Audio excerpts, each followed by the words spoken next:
ક્યારે વિચાર્યું છે કે આપણી આસપાસ જે ઊંચી ઇમારતો, મોટા પોલ અને રેલવેના પાટા દેખાય છે એ બધું બનાવતું સ્ટીલ આખરે આવે છે ક્યાંથી? ચાલો આજે આપણે ભારતના ઔદ્યોગિક નકશા પર એક મજાની સફર કરીએ અને શોધી કાઢીએ કે દેશના સ્ટીલ ઉદ્યોગનું દિલ ક્યાં ધબકે છે. તો આ છે આપણી આજની સફરનો રોડમેપ. પહેલાં આપણે ભારતનું સ્ટીલ હાર્ટલેન્ડ સમજીશું, પછી એક રાજ્યોની મુલાકાત લઈશું: છત્તીસગઢ, ઝારખંડ, ઓડિશા અને આંધ્રપ્રદેશ. અને છેલ્લે આખી ટૂર પર એક નજર નાખીશું. તો તૈયાર છો? ચાલો શરૂ કરીએ.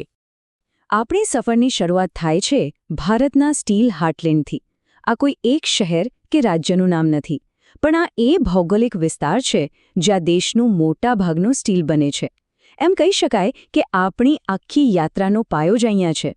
તો મુખ્ય સવાલ એ જ છે નહીં કે આખરે ભારતનું સ્ટીલ બને છે ક્યાં? બસ આ જ સવાલનો જવાબ શોધવા માટે આપણે આ ભૌગોલિક ટૂર પર નીકળ્યા છીએ. સમજી લો કે આપણે દેશના ઔદ્યોગિક નકશાનો ભેદ ઉકેલી રહ્યા છીએ. આખી સફરમાં આપણે મુખ્યત્વે 5 ઔદ્યોગિક સ્થળો પર ફોકસ કરવાના છે. અને હા, યાદ રાખજો, આ 5 પ્લાન્ટ્સ માત્ર ફેક્ટરીઓ નથી, પણ ભારતના આખા સ્ટીલ ઉદ્યોગના પાયાના પથ્થર છે. ઓકે, તો ચાલો સફરની શરૂઆત કરીએ. આપણો પહેલો સ્ટોપ છત્તીસગઢ. આ રાજ્ય ખનિજોથી એટલું સમૃદ્ધ છે કે ભારતના સ્ટીલ મેપ પર એનું સ્થાન બહુ જ ખાસ અને મહત્વનું છે. તો છત્તીસગઢમાં આપણું ફોકસ છે ભિલાઈ સ્ટીલ પ્લાન્ટ પર. જુઓ, આપણી આ જે 5 પ્લાન્ટ્સની લિસ્ટ છે ને, એમાંથી છત્તીસગઢમાં આ એક જ મુખ્ય પ્લાન્ટ છે, પણ એનું કામ નાનું નથી હો. દેશના કુલ સ્ટીલ ઉત્પાદનમાં એનો હિસ્સો ખૂબ જ મોટો છે. ચાલો હવે આપણે આગળ વધીએ ઝારખંડ તરફ. અને સાચું કહું તો ઝારખંડ તો સ્ટીલનું અસલી કેન્દ્ર છે. જો કોઈ એક રાજ્યને આપણે ઇન્ડિયન સ્ટીલ ઇન્ડસ્ટ્રીનું પાવર હાઉસ કહેવું હોય તો એ બીજું કોઈ નહીં પણ ઝારખંડ જ છે. હવે જુઓ, ઝારખંડ એટલા માટે ખાસ છે કારણ કે અહીં એક નહીં પણ બે મોટા સ્ટીલ પ્લાન્ટ આવેલા છે. એક છે બોકારો સ્ટીલ પ્લાન્ટ અને બીજો ભારતનો ઐતિહાસિક જમશેદપુર સ્ટીલ પ્લાન્ટ. આ બંને પ્લાન્ટ મળીને જ ઝારખંડને સ્ટીલ પ્રોડક્શનનું સાચું હબ બનાવે છે. ઓકે, તો ઝારખંડથી હવે આપણે થોડા પૂર્વ તરફ જઈએ. આપણી સફર હવે પહોંચી છે ઓડિશામાં. અને હા, ખનિજ સંપત્તિ અને મોટા ઉદ્યોગોની વાત આવે ત્યારે ઓડિશા પણ કંઈ કમ નથી. અને ઓડિશાની વાત કરીએ તો ત્યાંની ઓળખ છે રાઉરકેલા સ્ટીલ પ્લાન્ટ.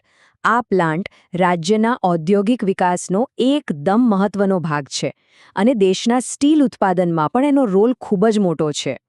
તો હવે આપણી સફર એના છેલ્લા પડાવ પર છે. આપણે પૂર્વ ભારતના હાર્ટલેન્ડમાંથી સીધા પહોંચી રહ્યા છીએ દક્ષિણના દરિયા કિનારે. આપણો ફાઇનલ ડેસ્ટિનેશન આંધ્રપ્રદેશ. અહીંયા બરાબર દરિયા કિનારે આવેલો છે વિશાખાપટ્ટનમ સ્ટીલ પ્લાન્ટ. હવે આ પ્લાન્ટનું લોકેશન છે ને એ બહુ જ સ્માર્ટ છે, કેમ કે એ પોર્ટની એકદમ નજીક છે. એટલે શું થાય, માલ સામાન લાવવા, લઈ જવામાં અને ખાસ કરીને એક્સપોર્ટ કરવામાં બહુ જ સરળતા રહે. આ જ વાત એને બીજા પ્લાન્ટ્સથી એકદમ અલગ બનાવે છે. તો બસ આપણી આ ટૂર અહીં પૂરી થાય છે. ચાલો ફટાફટ એક નજર નાખી લઈએ કે આપણે આ આખા ભૌગોલિક પ્રવાસમાં શું શું જોયું. તો ચાલો આખી સફરને એકવારમાં યાદ કરી લઈએ. છત્તીસગઢમાં ભિલાઈ, ઝારખંડમાં 2, બોકારો અને જમશેદપુર, ઓડિશામાં રાઉરકેલા અને છેલ્લે આંધ્રપ્રદેશમાં વિશાખાપટ્ટનમ. એટલે કે કુલ 5 મોટા પ્લાન્ટ્સ જે 4 અલગ-અલગ રાજ્યોમાં ફેલાયેલા છે. અને આ જ પ્લાન્ટ્સ ભારતના ઔદ્યોગિક નકશાને સાચો આકાર આપે છે. પણ આ બધું જોયા પછી એક સવાલ મનમાં જરૂર આવે નહીં કે આ બધા જ મોટા સ્ટીલ પ્લાન્ટ્સ મોટાભાગે ભારતના પૂર્વ અને મધ્ય ભાગમાં જ કેમ આવેલા છે? આની પાછળનું કારણ શું હોઈ શકે? વિચારવા જેવી વાત છે, ખરું ને?